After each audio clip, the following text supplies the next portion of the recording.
Hello everyone and welcome back to another political OP video.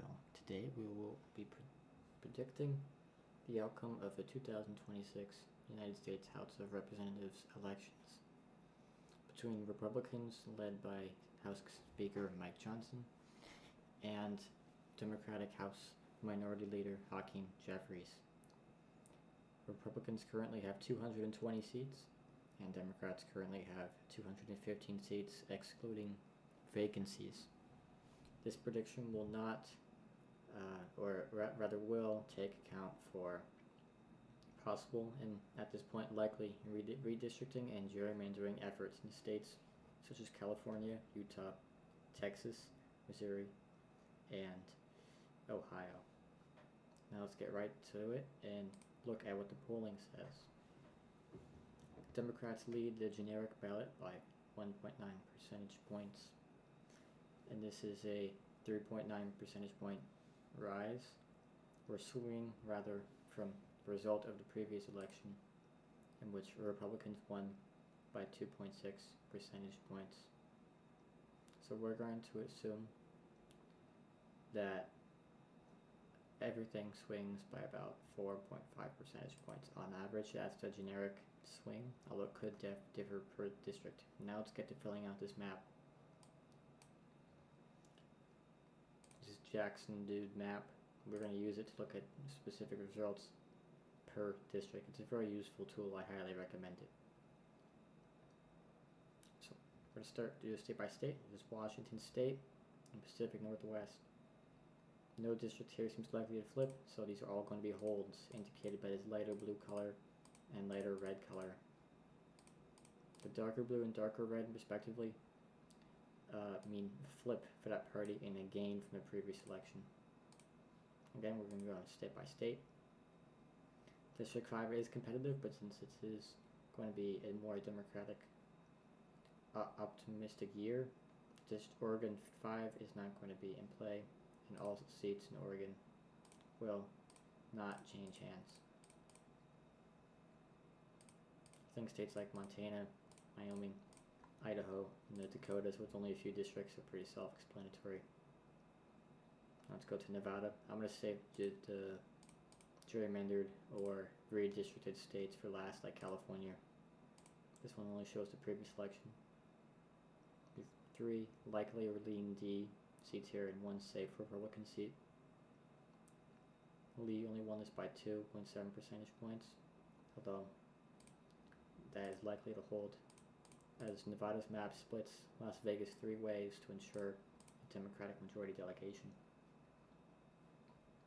In Colorado, this is the first state we get to with a competitive seat, multiple competitive seats actually, particularly District 8, where the Republican Evans was only narrowly won in a Trump wave year in 2024. So I'm predicting that that seat will flip back to the Democrats, and the rest of the seats will not change hands.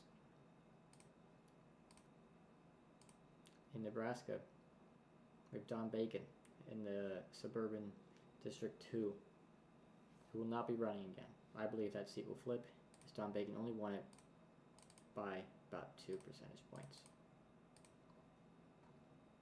Move on to Minnesota. There's no competitive seats here. An even split delegation. These seats will all stay the same. In Iowa, we have 2 competitive seats here.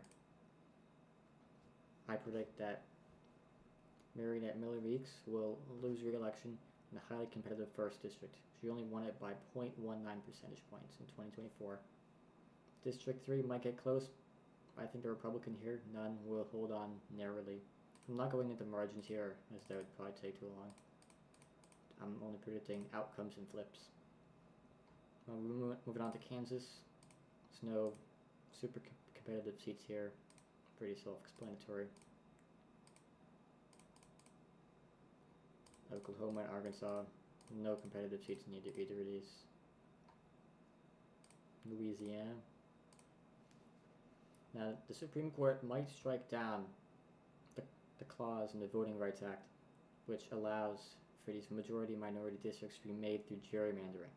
If that's the case, I'll have to make another prediction. But for now, I'm going to assume that pillar of the Voting Rights Act, I'm not sure which article or clause of it is, but I'm going to assume it is held up by the Supreme Court.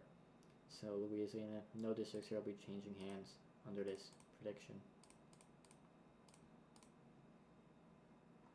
In New Mexico, there's a bit of Democratic favorable gerrymandering in the districts here. Splits Albuquerque. It's total the 3-0 delegation here. Hawaii is 2-0, pretty self-explanatory. Very blue state. For Arizona, we have District 1 with the Republican Schweigert, and District 6 with Siscomani.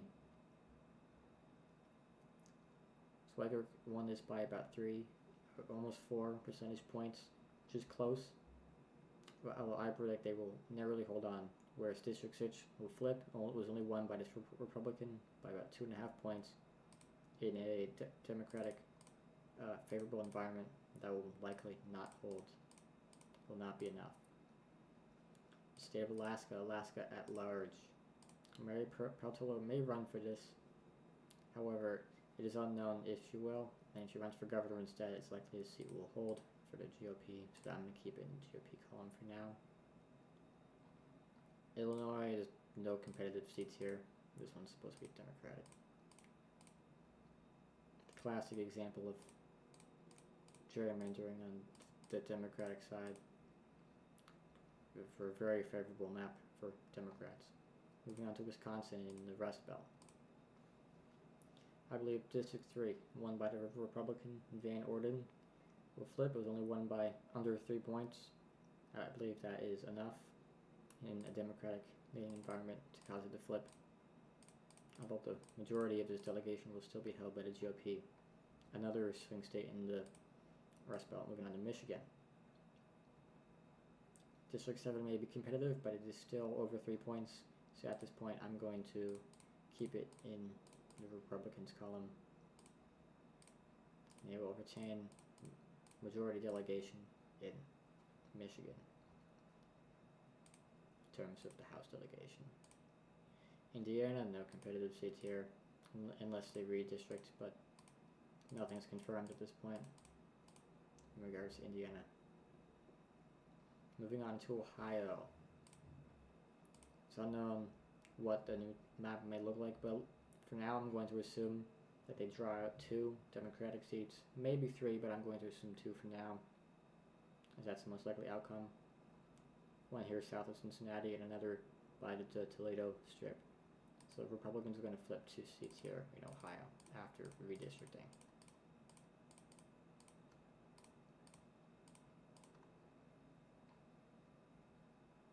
I'm going to go up to West Virginia. Pretty self-explanatory. Deep red state. And that's not going to change anytime soon. Kentucky, just a 1 blue seat. The rest is all red.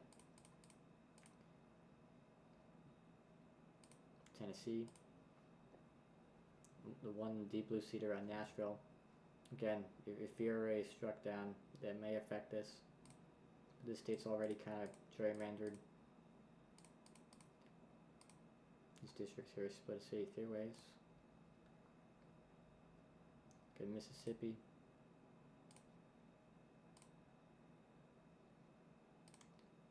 No competitive seats in Mississippi. Alabama, same thing. 2 majority black districts here. Neither are competitive. Moving on to Georgia. Battleground, but there's no battleground districts here. Closest one is District 2, and now it's still Bishop plus 13.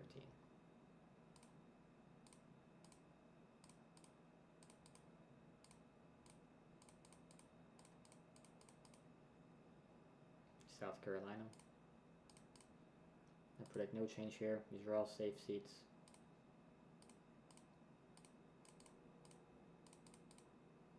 And Florida.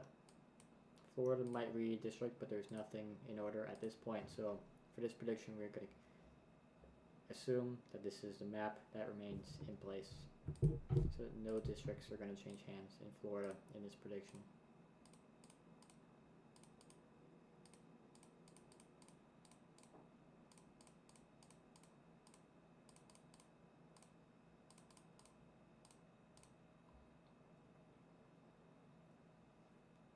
Moving on to North Carolina. North Carolina might redistrict again, but it's not guaranteed. I'm only considering states that are very likely or certain to get to redistrict. District 1 is competitive, but it is a Democratic favorable environment, so that District 1 is likely to hold unless it is drawn out, which we're not considering that this time. Virginia. Virginia does have a few competitive seats. It has Virginia 2, 7, and 10. Although anything over 3 points in favor of the GOP at this point, I'm going to have it staying in their column, as this will be a competitive midterm. It is at this point, as polling has shown us, it's unlikely to be a wave for either party.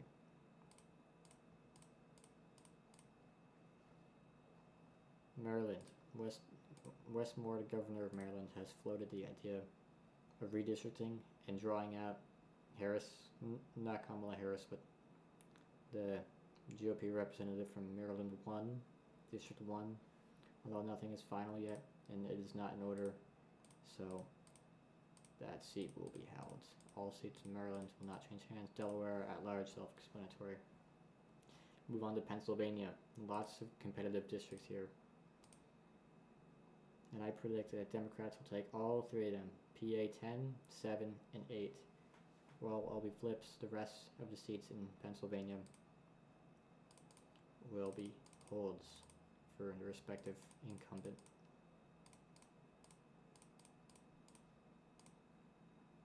On to New Jersey, a state that shifted a lot towards Donald Trump, about 10 percentage points. However, we are projecting that there will be no seat changes here.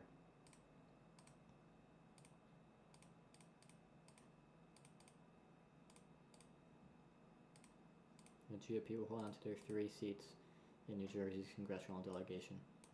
Now, the state of New York. A few competitive seats here, although Democrats picked up many of them in 2024, and I believe they will hold on to them, as this upcoming midterm environment will be more favorable to them than the 2024 general was.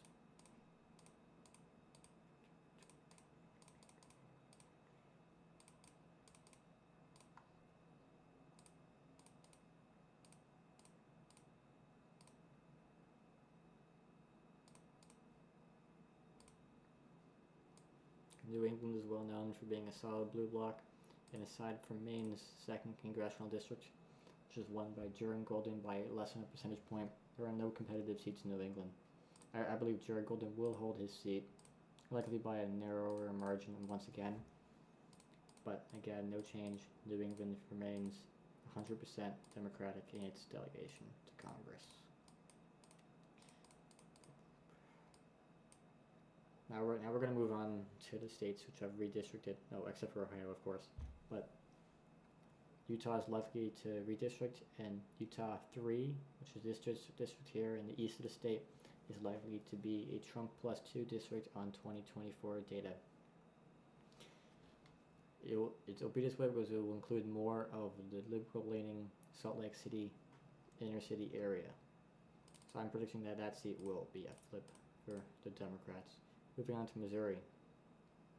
Emanuel Cleaver's seat in the Kansas City area. GOP has cracked Kansas City, split it between 3 districts to ensure that they come out on top in each and every one of them. Emanuel Cleaver will put up a good fight, but at the end of the day, this, I believe, is District 5, don't quote me on that, will likely flip.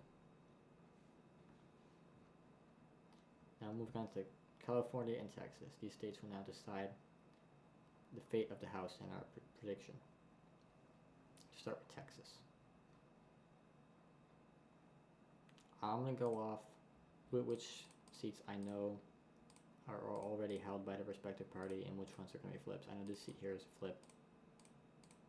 don't quote this. I'm doing this from memory. I believe it's one of these that's a flip. I don't know which one it is. After the Texas redistricting, the Democrats were left with 8 seats in Texas. Yeah. Some of these seats in southern Texas. This is Henry Cuellar's seat here. Don't know what number district it is, but I believe he will hold on, and the Republicans will only end up drawing out 4 Democratic incumbents in the state of Texas, although still a good net gain for their party. Moving on to the state of California.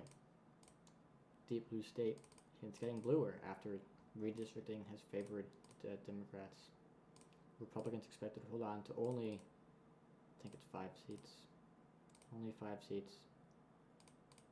With Democrats picking up multiple.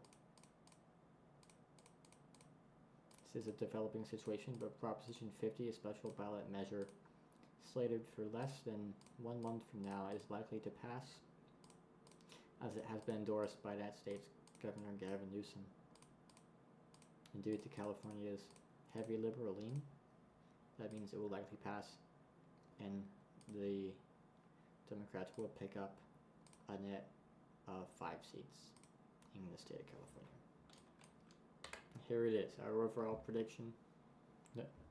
As of October 2025, Political OP predicts that the Democrats will retake the House of Representatives by a narrow margin up to 7 seats, with them having now, according to this prediction, 221 House of Representative seats to Republicans' 214.